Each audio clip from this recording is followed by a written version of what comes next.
today. I'm so getting fired.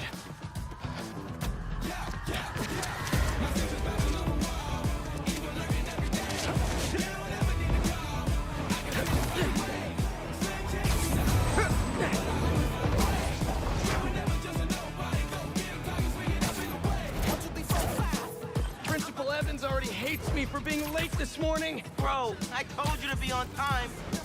It's fine. We'll be back before we know it. Good, because I had my college application review with the school counselor. Oh, you finished your essay?